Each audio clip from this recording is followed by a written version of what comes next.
Sí, te estoy hablando. Sí.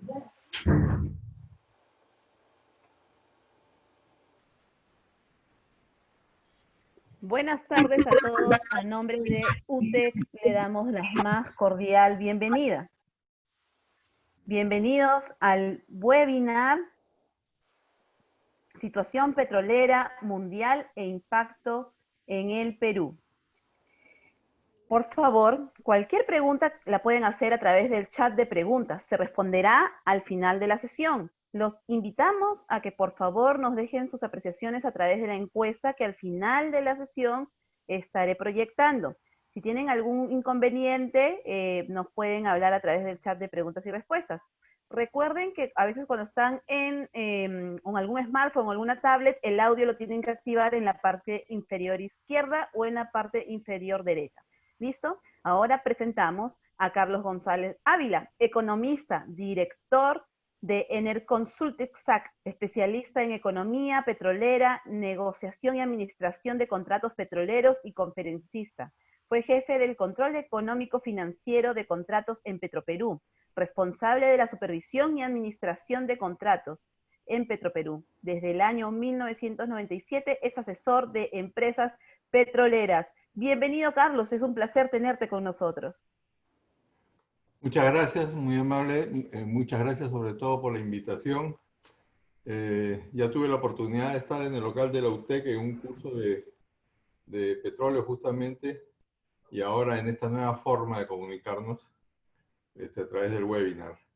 Estamos pasando un momento difícil y no podemos eludir el momento sin tratarlo, sin tratar el impacto que está teniendo la pandemia a nivel mundial y cómo esto está reflejando a nivel nacional. Yo quisiera compartir con ustedes la presentación que tengo. A ver, un momentito, por favor. Claro que sí, Carlos. ¿Están viendo? ¿Todavía no se comparte? Ya, a ver.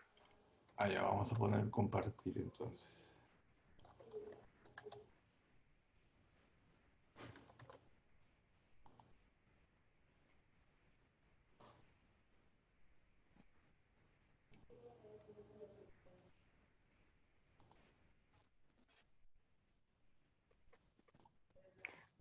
Si gustas, yo la puedo proyectar desde mi computadora, si no tienes inconveniente. Si es que... Ah, perfecto, ahora sí, ya está compartiendo la pantalla. Listo. Solo falta que lo pongas en modo presentación y listo, Carlos. ¿Ya? Perfecto, Carlos, listo. Te dejo. Toda tuya la pantalla. Gracias, muchas gracias. Bueno, primero quisiera yo hablar de la importancia de lo que significa el petróleo para poder ir centrándonos en la importancia que tiene el petróleo y cómo está afectándonos, por consiguiente, la pandemia en el terreno del petróleo, en el terreno de lo que influye el petróleo en nuestra vida diaria. Primero tenemos que decir que el petróleo es la principal fuente de energía actualmente. En la matriz energética mundial, el petróleo y el gas siguen siendo mayoritariamente, o sea, ocupan el 60% de la matriz energética mundial todavía. Por muchos años el petróleo y el gas, o sea, hablamos de los hidrocarburos en general, van a seguir siendo la principal fuente de energía. Es verdad que la humanidad tiene que ir pensando, ya está pensando de hecho en otras fuentes de energía, pero por mucho tiempo nosotros nos iremos de este mundo y el petróleo seguirá siendo la principal fuente de energía. El petróleo, además, es producto de la acumulación de materia orgánica por millones de años. O sea, el petróleo no se inventa de la noche a la mañana, no se crea en un laboratorio. El petróleo es el producto de haberse acumulado materia orgánica. Materia orgánica es todo lo que han sido seres vivos, vegetales, etcétera, por millones de años. Su utilización, además, ha sido de mucha importancia de toda la vida, desde la antigüedad. Es más, se ha usado en construcción como impermeabilizante para fines curativos e iluminación. Se dice que Noé impermeabilizó el arca de Noé con petróleo. En la época de los incas, lo que le llamaban el copés, era el petróleo. Se ha usado el petróleo en toda la historia de la humanidad. Y en los últimos miles de años ya se usa como fuente de energía. Pero fíjense, el petróleo en la actualidad se consume aproximadamente entre el 90 y 95% del petróleo que se produce se consume como combustible, o sea, para generar energía. Para generar energía, se consume en los carros, en las fábricas, en la generación eléctrica, en fin. Y el otro 5 o 10% de la producción de petróleo se consume como insumo. O sea, se utiliza como parte de un proceso petroquímico y que finalmente termina siendo parte de algún bien. Si ustedes ven alrededor suyo en este momento, den una mirada de 360 grados de donde están ustedes ahora sentados, a donde pongan la mirada van a ver cosas que están hechas en base del petróleo. Es decir, el petróleo está presente en el 90% de nuestra vida diaria. Está presente en el 90% de nuestra vida diaria en lo que vean ustedes.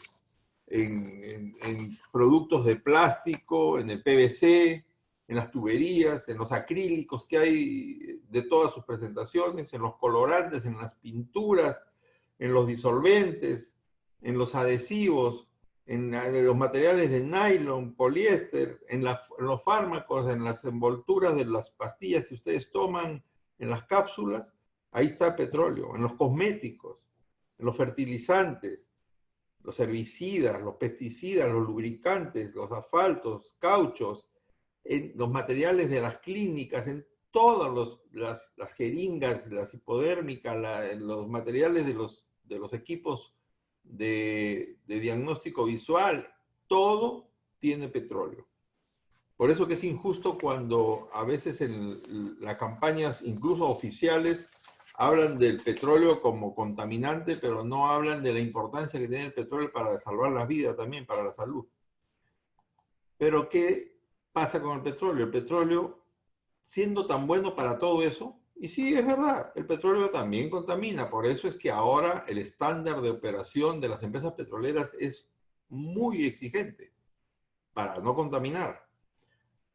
Siendo tan importante como es el petróleo, como lo hemos visto, tenemos que reconocer primero que se trata de un bien escaso. O sea, todavía no tiene sustitutos en cantidad suficiente y en calidad que pueda sustituirlo. Sigue siendo un bien escaso. Antes de la pandemia, en el mundo se consumían ya 100 millones de barriles, 100 millones de barriles de petróleo al día. Y el mundo no descubría 100 millones de barriles de petróleo al día. O sea, nos estábamos consumiendo la cena, la despensa, sin reponerla. Ahora estamos viviendo una contracción, pero que es temporal, porque está respondiendo a un desastre que nadie esperaba, que es la pandemia, que es el coronavirus, etc. Pero pasado esto, vamos a volver a la normalidad, y la normalidad va a significar que vamos a seguir consumiendo lo que no tenemos en abundancia. Además del petróleo, que es escaso, es necesario. Porque no me interesaría yo hablar de un bien que es escaso, pero que no lo necesito. Bueno, pues es escaso, está bien, pero yo no lo necesito, no lo uso diariamente. Si yo fuera vegetariano, no me interesa si hay o no hay vacas, porque no voy a comer carne. Si tengo el colesterol alto y el médico me prohíbe comer mariscos, no me interesa si hay o no mariscos, porque no los voy a comer. Pero nadie, ni los antipetroleros pueden vivir sin petróleo. Así como dice Maná que no puede vivir sin aire, igual nadie puede vivir sin petróleo. Pero además de ser necesario, el problema es que es escaso, que es necesario y además es no renovable. O sea, cuando lo encuentro, me alegro, lo comienzo a consumir, pero se agota. O sea, para seguir consumiendo petróleo tengo que encontrar nuevas fuentes de petróleo. Es escaso, es necesario, es no renovable. Además, no se le encuentra como se encuentra el agua, o como se encuentra el aire, o como se encuentran las manzanas y las siembro. Hay que buscarlo. Y para buscarlo hay que hacer toda una actividad que se llama exploración. Esa exploración exige una altísima inversión que tiene un alto riesgo. A los viejos petroleros les preguntan, ¿dónde está el petróleo? Y ellos contestaban, el petróleo está donde se le encuentra. Nadie sabe dónde está el petróleo sino hasta cuando se perfora el pozo exploratorio y descubre el petróleo. Es por consiguiente un bien escaso, necesario, no renovable. Hay que buscarlo y buscarlo cuesta mucho dinero. Por ser lo que es, necesario, escaso, agotable, el precio del petróleo visto en el largo plazo es una pendiente hacia arriba. El precio del petróleo sube y va a seguir subiendo en la medida en que aumente la población mundial, aumente el desarrollo, haya más fábricas, haya más consumo de energía. En la medida en que haya más población y más consumo de energía, el petróleo, que es escaso y que es necesario, va a seguir subiendo de precio. Ahora ha bajado, sí ha bajado, es verdad. ¿Por qué? Porque estamos viviendo una coyuntura por dos conceptos. Primero, porque se encontró la forma de poder explotar el petróleo que está adherido a la piedra, a las lutitas, es lo que le llaman el petróleo de esquisto.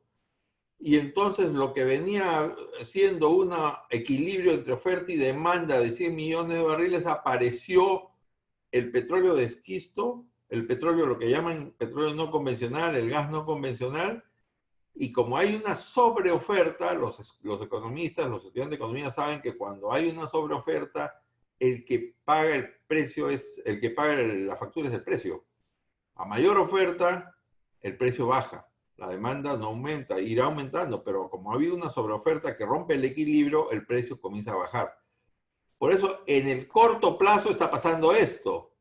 Teníamos el precio más o menos, antes de la caída del precio en el 2014, teníamos más o menos el precio en $100 y el precio, como consecuencia de la sobreoferta, el precio se cayó más o menos a $40. Se comenzó a recuperar ya en el año 2019 y llegó incluso hasta $60. Y a finales ya del 2019 y comienzo del 2020 vino el tema de la pandemia y el precio del petróleo se cae. Incluso ustedes se acuerdan que hace unas semanas, una cosa totalmente inusitada, el precio del petróleo se cayó a nivel negativo. O sea, decir, oye, se volvieron locos todos. ¿Cómo es posible que el precio del petróleo tenga un precio negativo? No es que haya un precio negativo, lo que pasa es que como todo el mundo estaba en arresto domiciliario por el problema de la pandemia, en todas partes le decían a la gente, no salga de tu casa, no te muevas de tu casa, quédate en tu casa. Entonces todo el mundo se quedó con sus carros en su casa, los aviones en los aeropuertos y no hubo consumo. Como no había consumo, los tanques de almacenamiento de petróleo se llenaron y todas las compras de petróleo que se habían hecho anticipadamente no tenían dónde almacenarse. Entonces, ¿qué hicieron? Tuvieron que pagar, o sea, por eso le llaman precio negativo. Tuvieron que pagar para que se lleve el petróleo excedente de los tanques. El petróleo se convirtió inusitadamente, extrañamente, en ese momento en algo que no solo no valía, sino que había que pagar para que se lo lleven. Eso duró, por decirlo en forma figurada, horas, porque evidentemente era simplemente un problema del momento, que teníamos más petróleo del que podíamos almacenar. Ahora el petróleo se está recuperando, es verdad, ya el precio del petróleo no está en $20, $18, como estuvo varias semanas, se está recuperándose, ya estamos hablando de un precio de $40. Hay países donde un precio de $40 ya permite recuperar ciertas actividades de operación. Hay países en los que no es todavía un buen precio, como el Perú, por ejemplo. En el Perú, como vamos a ver más adelante, nuestro índice de productividad de los pozos es bajo. Entonces, el costo de producción, cuando la productividad del pozo es baja, el costo de producción es alto. Entonces, el costo de producción todavía en el Perú está por encima de los $40. Todavía no hay, en el Perú, como en otros países como el Perú, donde no hay petróleo en abundancia, todavía no se ve la luz al final del túnel. El precio del petróleo en el Perú tiene que estar por lo menos en $60 para que podamos irnos a dormir tranquilos, sin sobresaltos. ¿Qué pasa ahora respecto a los proyectos? Cuando hay una caída del precio como la que hubo en 2014 y que se ha agravado ahora con el tema de la pandemia, es evidente que esto influye en la decisión del inversionista respecto a si sí invierte o no invierte en tal país o en tal sector. El inversionista, hay que considerar, uno no se imagine pues que el inversionista petrolero es como era a comienzo de siglo, como en las películas, es un hombre con un sombrero tejano, multimillonario, petrolero por excelencia, con botas. No, los inversionistas son grandes consorcios, conjuntos de inversionistas de capitales que buscan poner su dinero en el sector económico donde le ofrezca más rentabilidad. Entonces, la decisión del inversionista pasa por analizar las diferentes alternativas que tiene para invertir, los diferentes proyectos de inversión que le pueden ofrecer. Entonces, le pueden ofrecer un proyecto de inversión minero, pesquero, petrolero, y él va a escoger el que le ofrezca mejor rentabilidad. En esa decisión, el inversionista va a decir, como cualquier jugador, ¿cuánto es el riesgo que corro? ¿Tu riesgo es alto? Entonces mi rentabilidad tiene que ser alta. Si tu riesgo es bajo, yo me puedo conformar con la rentabilidad baja. Yo siempre pongo este ejemplo.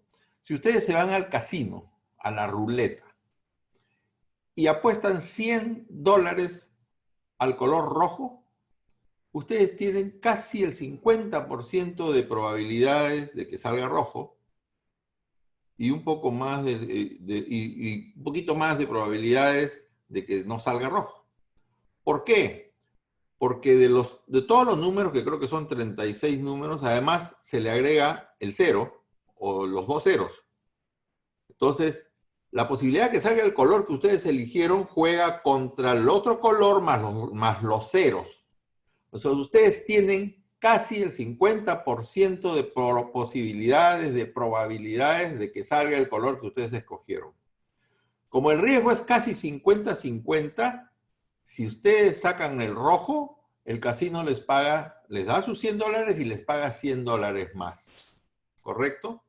Pero si en lugar de ustedes apostar al rojo, ponen los $100 en el número 7, no en el rojo ni en el negro, sino en el número 7, el casino les paga 36 veces. ¿Por qué en una le paga una vez y por qué en la otra le paga 36 veces?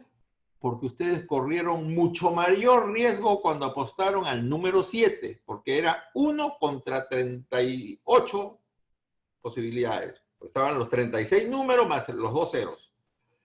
Entonces, eso explica por qué el inversionista dice, si entro al sector eléctrico, tengo menos riesgo que si entro al sector petrolero. Pero ¿cuál me ofrece más rentabilidad? El sector petrolero, porque si encuentras 1.000 millones de barriles, te vas a volver, ya pues, te sacaste la lotería. Entonces, pero ¿qué pasa? Ese es lo que induce al inversionista a que invierta en el sector petrolero. Pero ¿qué pasa si esta rentabilidad a la que estamos acostumbrados, que en el sector petrolero, se cae porque se cayó el precio? Porque el precio se cayó incluso por debajo del costo. Se acabó la rentabilidad.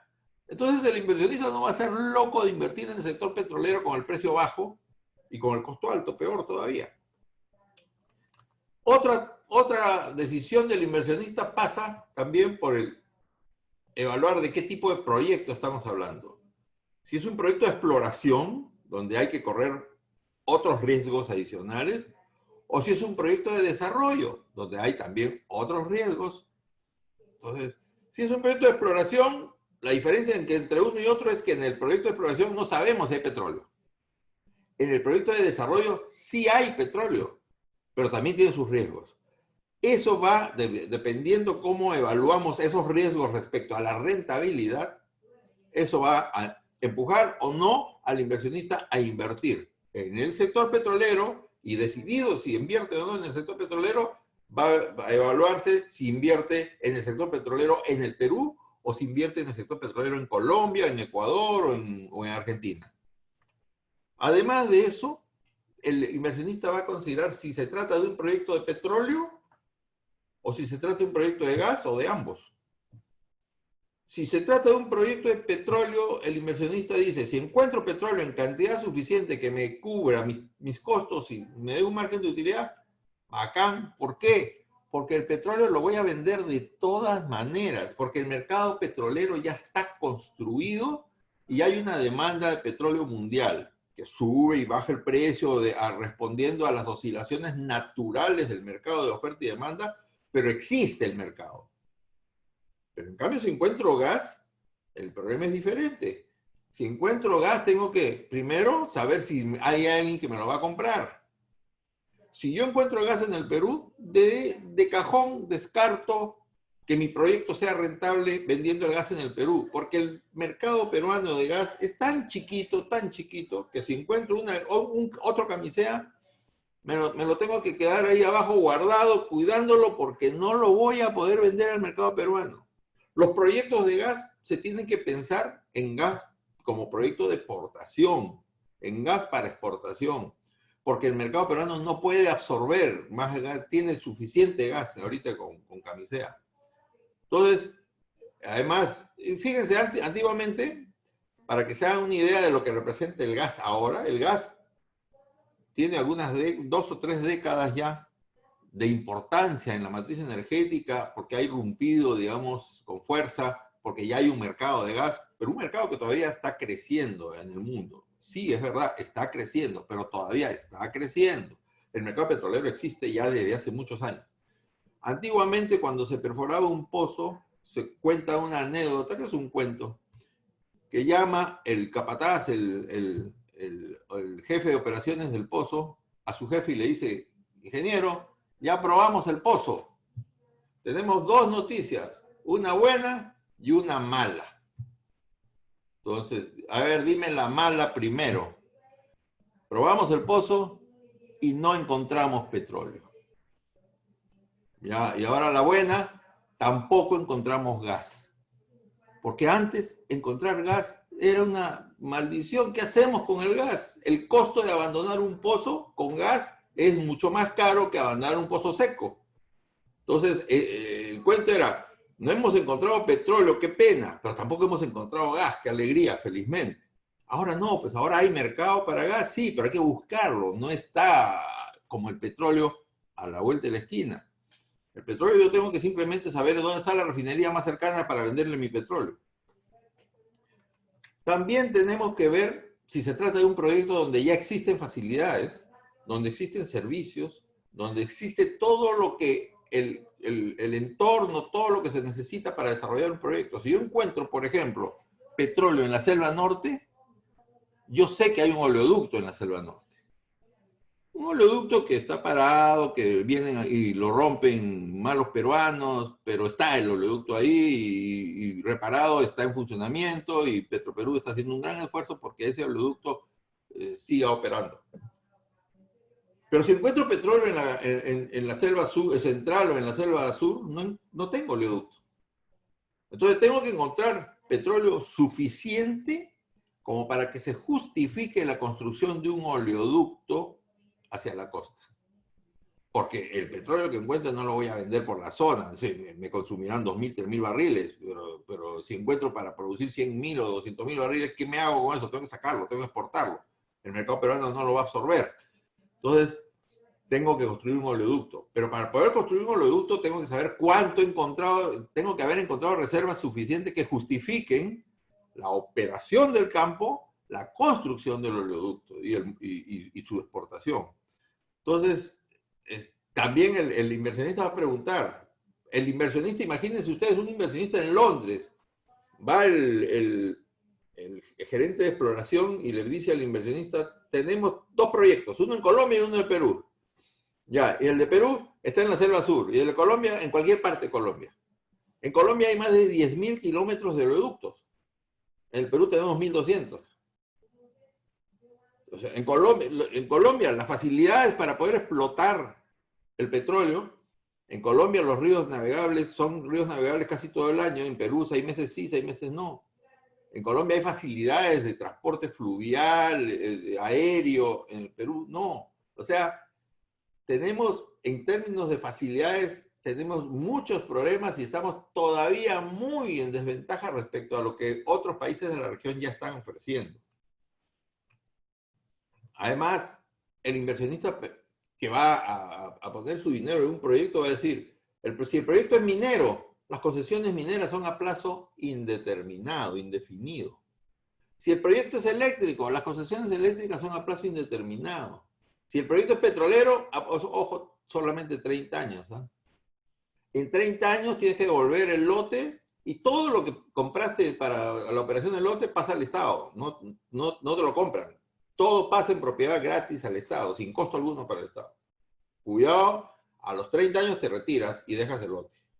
Entonces, todo eso tiene que considerar el inversionista para ver si toma la decisión de invertir en petróleo o gas y en el Perú específicamente.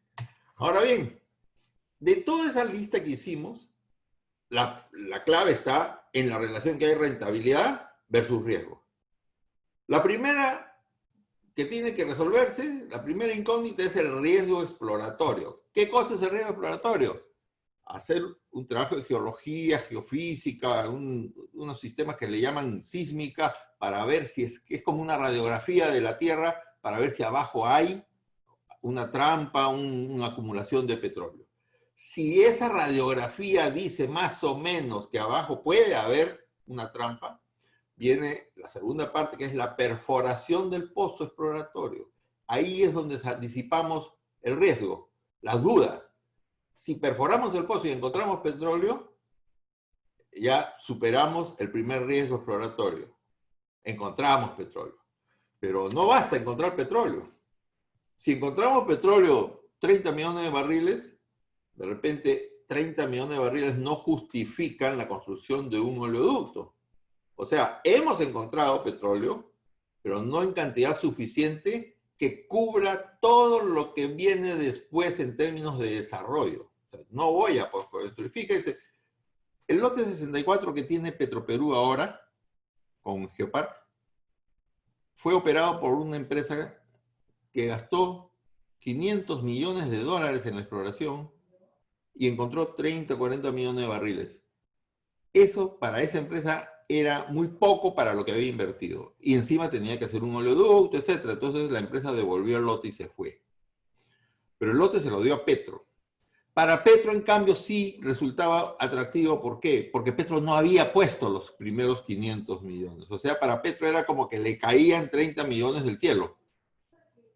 Por eso es importante que ese lote ahora lo tenga Petroperú con una empresa de Geopark en operación, porque ellos no hicieron la inversión exploratoria. Para el que hizo la inversión exploratoria, se tenía que justificar esa inversión cubriéndola en depreciación y amortización a partir de lo que yo había encontrado. Y lo que ellos habían encontrado no iba a permitirles desarrollar el campo y además cubrir los 500 millones. Para Petroperú sí. Entonces, además de pasar el riesgo exploratorio, tenemos nosotros que haber encontrado lo suficiente como para que haya producción de petróleo y de gas suficiente para cubrir toda la inversión que se había hecho en la exploración. Y además la que se haga en el desarrollo ya del campo.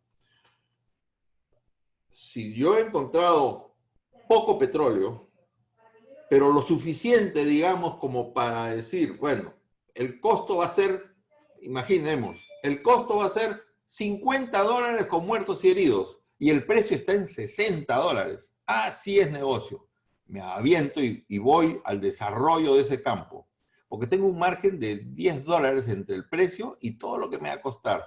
Pero de repente viene y se cae el precio.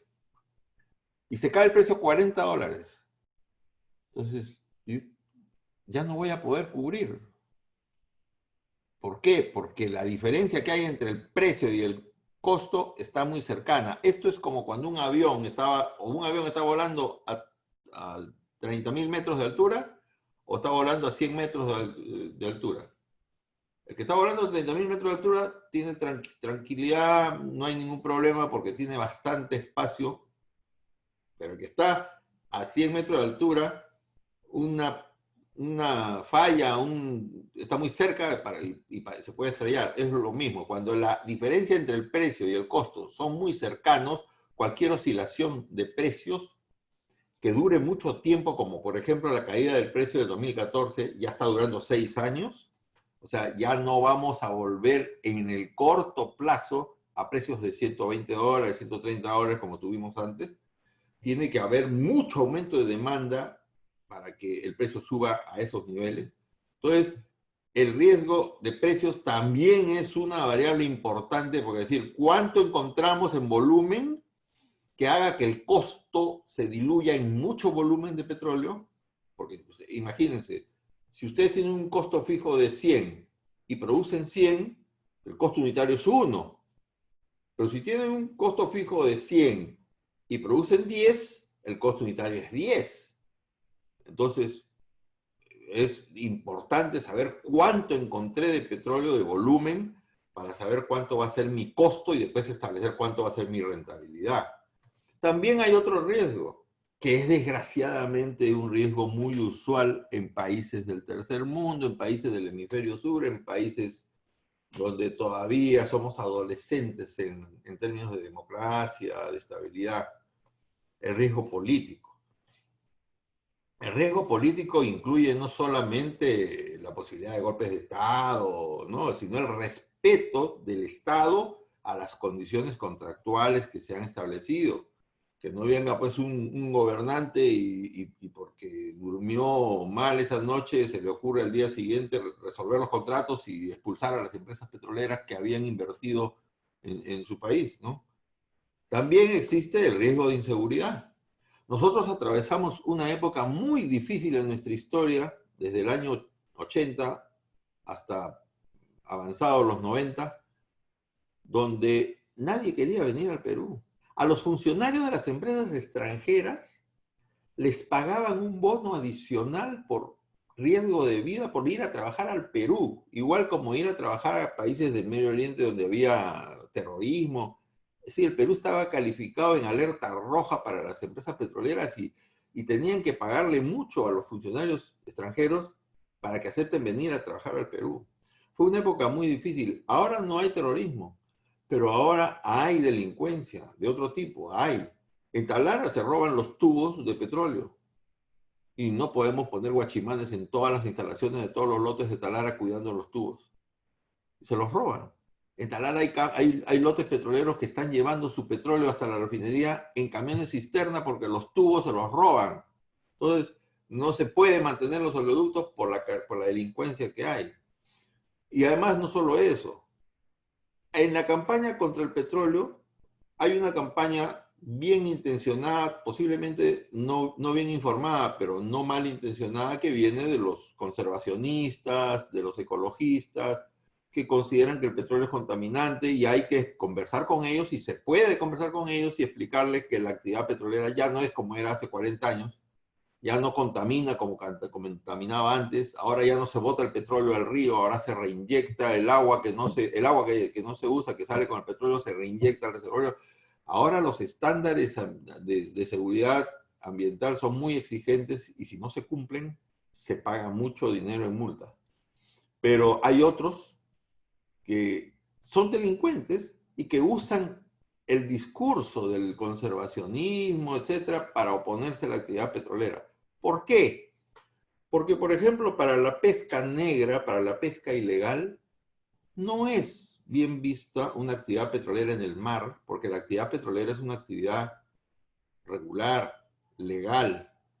Va a traer no solamente operaciones petroleras, sino va a traer la presencia de patrulleras de la policía, va pues, posiblemente una capitanía de puerto cercana, y eso no le conviene a la pesca ilegal. Como no le conviene, por ejemplo, a la ruta de la droga que haya operaciones petroleras en el mar, porque por ahí sale la droga.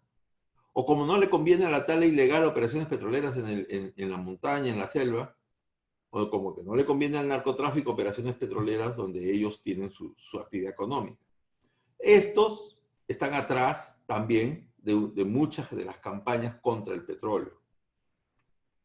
Otro riesgo es el regulatorio. Es decir, dadas las reglas, acá en el Perú tenemos la mala costumbre de, dadas las reglas, en el camino cambiarlas, ¿no?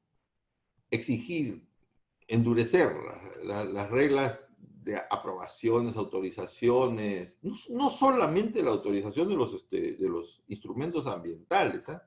Las autorizaciones municipales, etcétera. O sea, es toda una odisea para la actividad petrolera enfrentar toda el bagaje de normas legales que hay en materia regulatoria.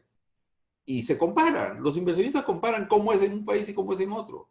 Y obviamente todo esto al final se mete en un extractor de jugo y dice cuál es el que tiene menos riesgo y más rentabilidad. El riesgo administrativo que tiene que ver también con el regulatorio. Acá hay riesgos que son propios de la naturaleza. O sea, el riesgo geológico, el riesgo exploratorio, el riesgo hidrológico, el riesgo climatológico, el riesgo, en fin, todos los que tengan que ver con la naturaleza es un riesgo natural, el riesgo de terremotos porque es una zona sísmica, en fin. Pero hay otros riesgos que tienen que ver con el hombre, con la decisión del hombre. El riesgo administrativo tiene que ver con la gestión de los funcionarios del Estado que o quieren o no quieren colaborar con la actividad, no solo con la actividad petrolera, con cualquier actividad económica, para tramitar los expedientes, para ponerle barreras burocráticas y inventarlas donde no hay. Todo eso también es un riesgo que tiene sus características en los determinados países. Y cuando los inversionistas evalúan un país, dicen, no, a ese país ni vayas porque ahí vas a tener que llenar 45 formularios para sacar una autorización, ¿no? Entonces, todo eso acá hemos soñado con la ventanilla única para materia de hidrocarburos y siempre termina el sueño con varias ventanillas únicas, o sea que ya son varias ventanillas que ya no son únicas. El riesgo social y ambiental, la conflictividad. Hay evidentemente mucho de tabú en esto. Nosotros, ustedes saben de que en el Congreso, una de las comisiones del Congreso ha aprobado un proyecto de ley para que ya un dictamen para que se discuta en el Pleno, donde le da mucha hegemonía a las comunidades respecto a determinados territorios donde hay actividades petroleras.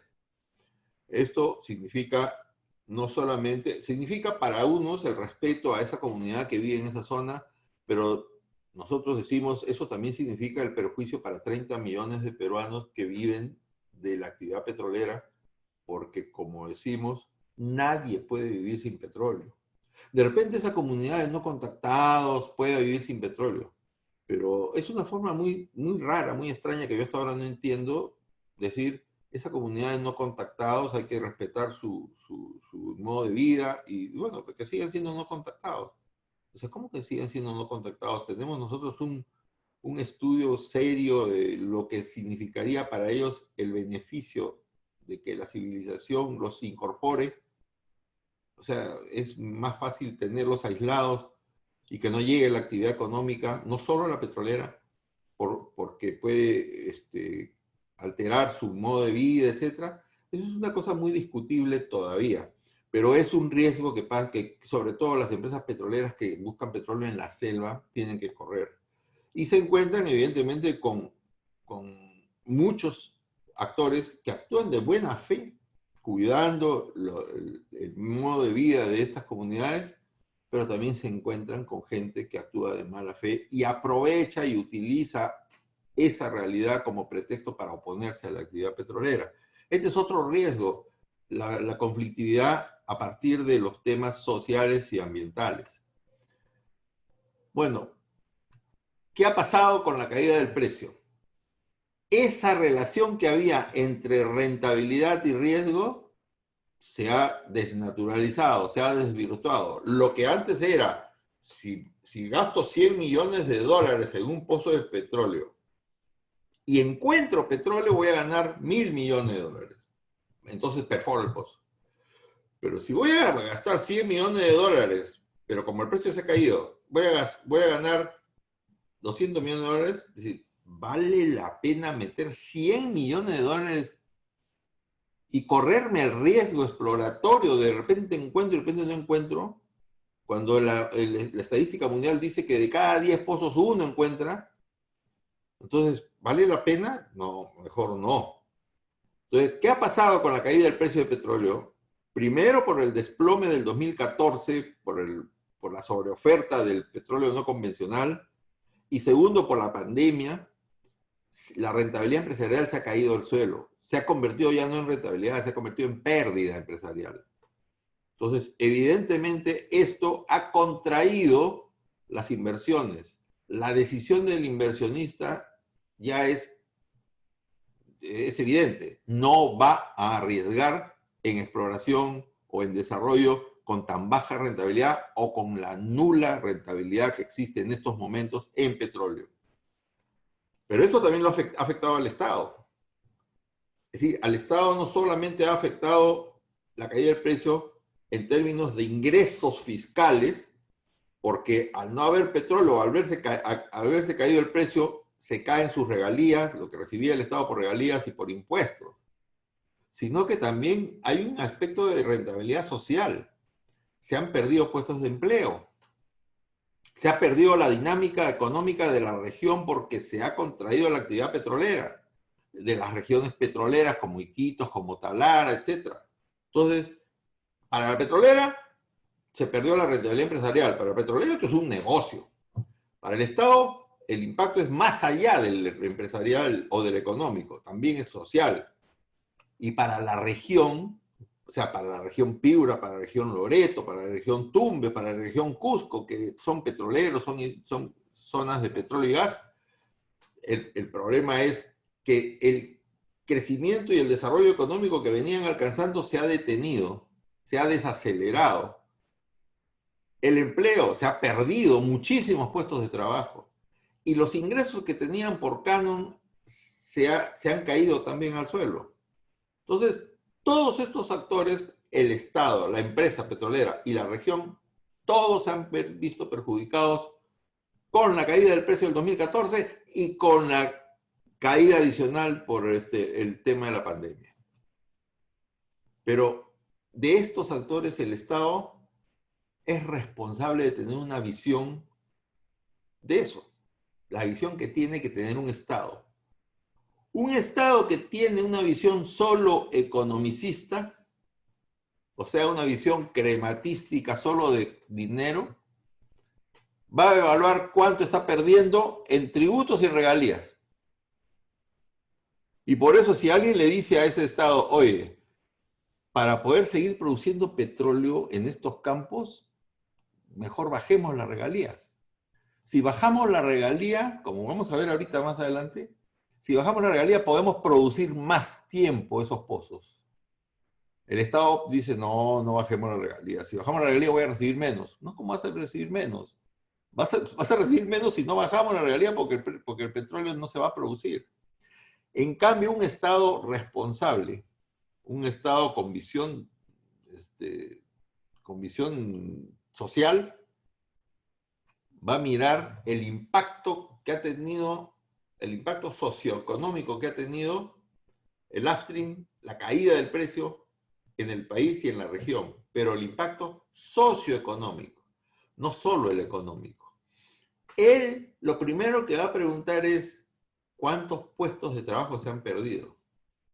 El presidente de Perú, Petro, en una exposición que hacía en estos días, antes de ayer creo que ha sido, decía que se han perdido ya 10.000 puestos de trabajo en el sector petrolero. 10.000 familias que se han visto afectadas por este tema.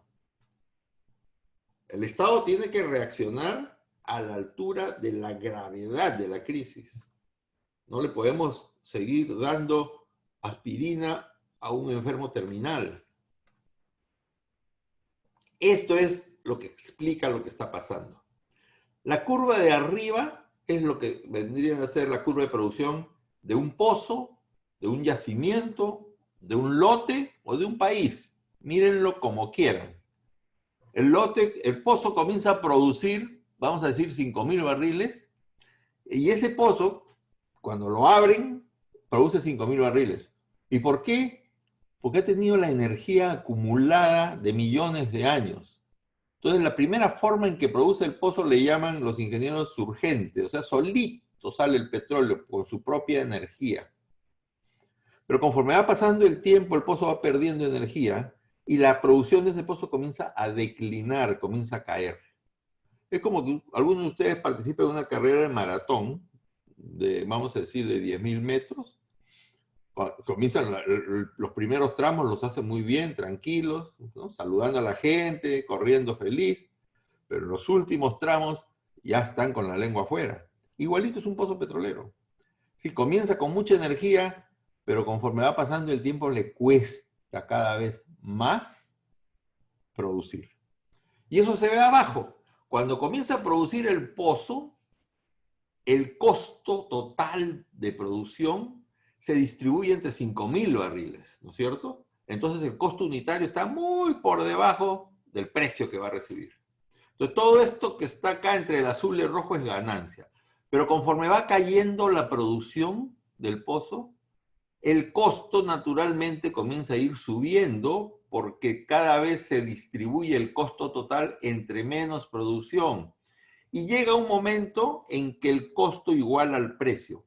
Ese momento se llama límite económico, punto muerto, punto de equilibrio, break-even. Tienen 1000 nombres, pero representan todos lo mismo. En ese momento el contratista, el inversionista, el petrolero dejó de ganar. ¿Qué hace en este momento? Cierra el pozo. A menos que hagamos algo, este era el límite económico, para que el costo, esta curva, baje. Al bajar el costo, va a seguir subiendo, evidentemente, porque arriba la curva va a seguir bajando, pero el límite económico va a ocurrir mucho tiempo después. Si hoy día, por ejemplo, con un costo de $40, el límite económico llega en el año 2020, si yo le bajo el costo y hago que se desplace 5 años más, 4 años más, el límite económico voy a tener 4 o 5 años más de producción del pozo. Entonces, el precio, la línea azul, no lo podemos controlar. Es decir, ni siquiera Arabia Saudita y Rusia lo pueden controlar. Su control es relativo, porque el peso que tienen ellos es 30 o 40% de la producción mundial. No controlan todo.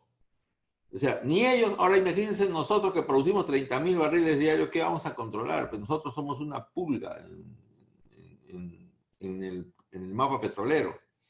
Entonces, nosotros dependemos no de precio. Nosotros podemos controlar el costo hasta cierta medida. Bajar el costo, entonces, es una forma de producir más. Y le daríamos más tiempo de vida al pozo, al yacimiento, al lote, a la producción del país. Más tiempo de producción.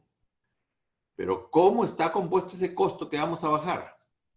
El costo está compuesto, lo hemos agrupado en 3 grandes rubros. Bienes y servicios, o sea, todo lo que se paga a terceros, sea planilla de trabajadores, proveedores de bienes, proveedores de servicios, todo lo que son terceros. Las regalías que se paga Perú Petro y los tributos que se paga al Estado a través de SUNAT, a través de la municipalidad, todo lo que son tributos. Respecto a los tributos no se puede hacer nada porque responde a la política fiscal general del gobierno. Ya no hay, es como antiguamente había tratamientos diferenciados sectoriales, no. Acá todo el mundo paga 29.5% de impuesto a la renta. Y es más, las petroleras pagan más 2% más por tener estabilidad tributaria. Entonces, de estos 3 componentes del costo, la pregunta es, ya, los inversionistas ya hicieron todo lo posible por reducir bienes y servicios. Ya no hay programas de capacitación, los gerentes ya no viajan en primera clase, viajan en clase económica, ya no se van a las reuniones en taxi, ahora se van en micro, es decir, se ha despedido gente, se ha tercerizado la contabilidad, ya no tiene departamento, en fin, todo lo que se puede pensar, que se puede bajar, ya se bajó. Tributos no podemos. ¿Qué es lo que falta bajar? Las regalías. En el Perú, las regalías son realmente altas. Hay empresas petroleras que pagan 40 o 50% de regalías. Vamos a ver un cuadro que ustedes van a creer que es broma, pero es la realidad. Entonces, ¿podemos bajar regalías? ¿Para qué? Para que ocurra lo que dijimos. Si bajamos regalías, bajamos costo y le damos más vida a los campos, a los pozos, a los lotes. Pero de este concepto de regalía, para poderlo bajar, necesitamos modificar muchas cosas, como vamos a ver. No solamente modificar reglamentos, sino modificar cada contrato que tiene estas regalías que ya están pactadas. ¿Cuál es nuestra realidad? Frente a todo este panorama, ¿cuál es nuestra realidad? Nuestra realidad es que la producción se ha caído y estamos ahorita produciendo un poquito más de 30.000 barriles por día. Consumimos 250.000 barriles de petróleo y derivados y producimos 30.000. En el año 94, cuando comenzó la gestión de Perú Petro, se producían 127.000 barriles. Y ahora producimos poco más de 30.000. Esto evidentemente no es responsabilidad de Perú Petro. Esto es lo que vimos en la curva.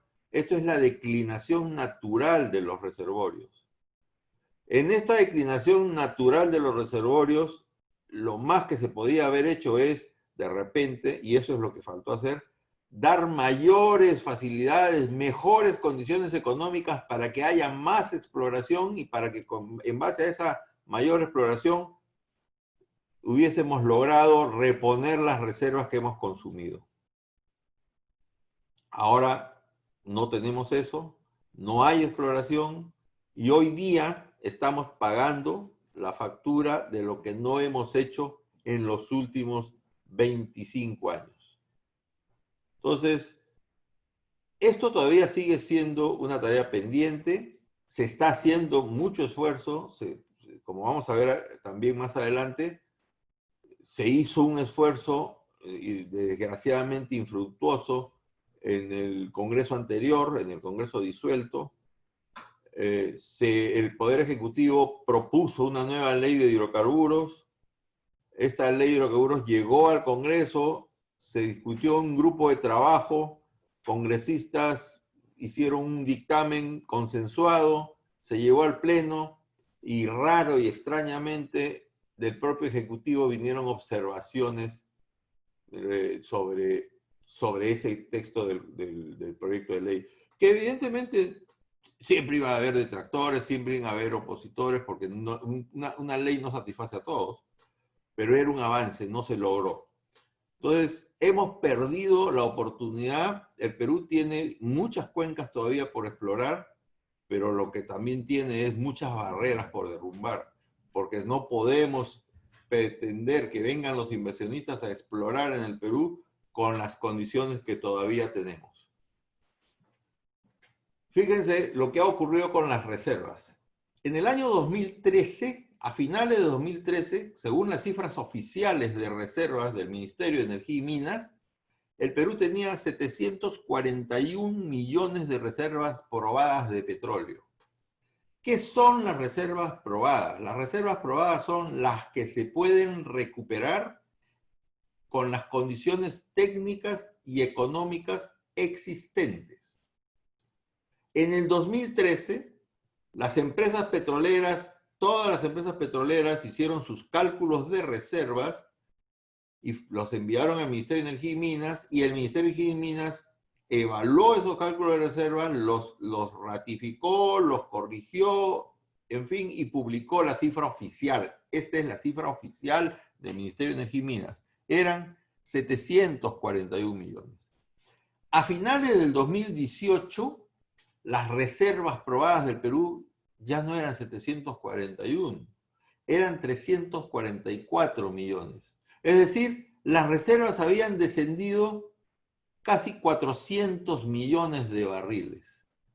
Pero acá viene la paradoja, lo curioso. En ese mismo lapso, en ese mismo tiempo, el Perú produjo solo 95 millones de barriles. Entonces, la pregunta que se están haciendo ustedes es, si el Perú en estos años produjo 95 millones de barriles y las reservas descendieron 400 millones de barriles, ¿dónde están los otros 300 millones de reservas que ya no están en el inventario de reservas? Esas reservas desaparecieron del inventario de reservas probadas, se borraron por razones económicas. ¿Por qué? Porque el 2014 se cayó el precio. Al caerse el precio, las condiciones económicas cambiaron. Acuérdense, la definición es, reservas probadas son las que se pueden extraer en las condiciones técnicas y económicas existentes. En ese momento, las condiciones económicas cambiaron, cayó el precio desde $100 hasta $40 y entonces las reservas cayeron. Hoy día, si ustedes le preguntan a los inversionistas cuántos son tus reservas, lo más probable es que la mayor parte de ellos le digan que las reservas en este momento son 0. ¿Por qué? Porque producir un barril de petróleo no produce utilidad, produce pérdida. Ahora, claro, hoy es 0, pero el precio del petróleo se va a recuperar y va a subir. Y después va a subir las reservas también. El gran problema que tenemos es que durante todo este tiempo que están los precios bajos, no se está haciendo exploración, no se está haciendo desarrollo en la cantidad que necesitamos para cuando el precio suba, tengamos nuestro propio petróleo y no tengamos que estar importando petróleo pagando fletes y seguros adicionales porque lo traemos de Ecuador y dándole trabajo a obreros ecuatorianos en lugar de dárselo a obreros peruanos en las compañías que operan en el Perú. Esta es la segunda variable que se nota afectada por culpa de la pandemia, por culpa del desplome del precio del petróleo, que en el caso peruano, que es un país importador de petróleo, representa mucho. Algunos, por falta de información, dicen, no, pero esto es bueno porque estamos importando petróleo. Sí, estamos importando petróleo y gasolina baratos, es verdad, pero no estamos haciendo lo que tenemos que hacer para encontrar y tener después nuestro propio petróleo para cuando el petróleo ya no sea barato. Para cuando el petróleo no sea barato, nos van a encontrar sin reservas, nos van a encontrar sin haber hecho exploración y sin haber repuesto reservas. Nuestra realidad además es más dramática todavía. Fíjense, en el Perú tenemos, todos estos son los yacimientos que hay acá en el Perú en explotación. De todos los yacimientos, de todos los que son más de 100 yacimientos que producen petróleo, solo dos yacimientos producen más de 4.000 barriles. O sea, ahí el primero, el Corrientes, el del lote 8, un gran yacimiento que ha producido muchísimo petróleo, pero solo dos en el Perú producen más de 4.000 barriles. 17 yacimientos producen más de 1.000 barriles. 88 yacimientos producen menos de 100 barriles de petróleo por día. Estamos hablando de yacimientos, no estoy hablando de pozos, de yacimientos. En un yacimiento hay varios pozos o muchos pozos. Esta es también nuestra realidad. Y esto es parte del costo, como habíamos visto en esa gráfica de la composición del costo. Esta es parte del costo y lo que explica por qué producimos poco. Fíjense, tenemos un lote, por ejemplo, el lote 20. ¿Saben cuánto produce el lote 20? 14, 15 barriles. Es un lote chiquitito de Tumbes. Produce 15 barriles, 20 barriles. Y paga 15% de regalía. Tenemos el lote 10, que produce casi 15.000 barriles y paga 13% de regalía. Es decir, este lote que produce 15.000 barriles paga menos regalía que el que produce 20 barriles o 15 barriles. Y no es que esté mal que pague 13%. Lo que está mal es que este lote chiquito, que produce tan poco, pague tan alta regalía. O el lote 38. No, este es el lote 15, perdón. El lote 15, que produce 40 barriles, paga 30% de regalía. O el lote 2, que produce 380 barriles, paga 37% de regalía. Si nosotros a estos lotes le bajamos la regalía, van a tener más reservas y van a tener más producción. Esta situación que es totalmente inequitativa, injusta, distorsionada, es una herencia. Evidentemente no le podemos echar la culpa a Perú Petro, y menos a la actual administración de Perú Petro. Esta es una herencia de muchos años. No se ha corregido esto con el tiempo. Hoy yo he escuchado, por ejemplo, con muy buen ánimo, he escuchado a Perú Petro decir de que los concursos, las licitaciones de los lotes, ya no van a ser subasta de regalías, porque eso era lo que distorsionaba el escenario. Ahora va a ser concurso donde el factor de competencia va a ser solo inversión, trabajo, no regalías. Entonces, esta realidad contribuye evidentemente a que la producción del petróleo sea baja. ¿Y qué ha pasado por culpa de esa caída de la producción, por culpa de la caída de reservas y por culpa del alto costo que se refleja como consecuencia también de la regalía? ¿Qué ha pasado? Ha pasado que el canon de Piura, por ejemplo, ha caído del 2014 a 2020 de 19 millones de dólares. En abril, en el mes de abril, Piura y Tumbes cobraron 19 millones de dólares y ahora han cobrado 3 millones de dólares. En abril. O sea, Piura, 19 millones y ahora 3. Y Tumbes, de 6 millones, ahora 800.000 dólares. Loreto en abril de 2014 cobró 10 millones, casi 11 millones de dólares en abril de 2014 y ahora 500.000 dólares.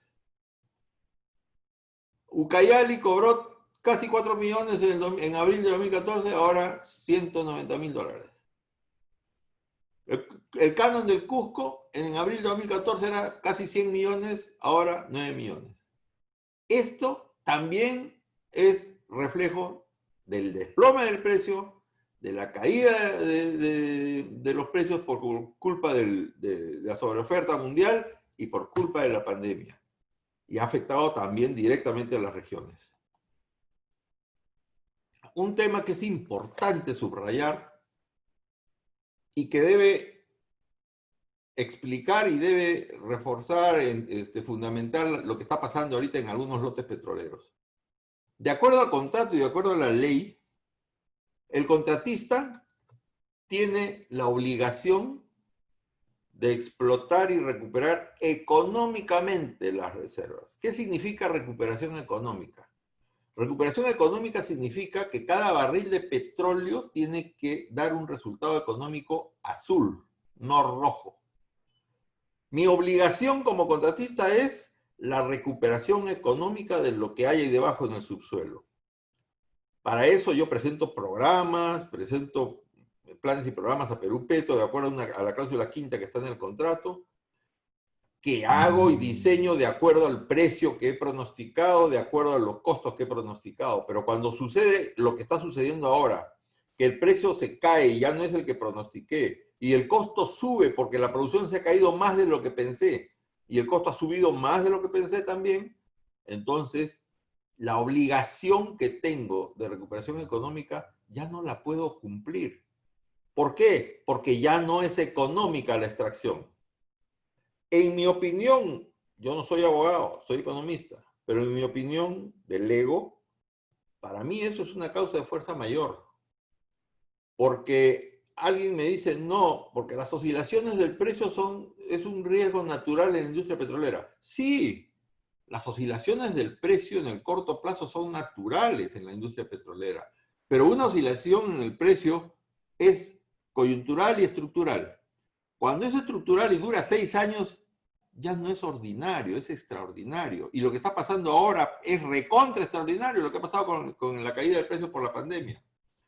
Si eso no es fuerza mayor, es decir, yo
Buenas tardes a todos, queridos participantes. Al parecer, Carlos ha tenido un inconveniente con su red, pero bueno, ya estábamos también en la última diapositiva. Vamos a tratar de rescatarlo, pero también indicarles que debido a este problema, vamos a tener las respuestas las preguntas, perdón, enviadas por ustedes, las voy a yo a coger, se las voy a enviar a Carlos y Carlos lo va a ir respondiendo, ¿ya?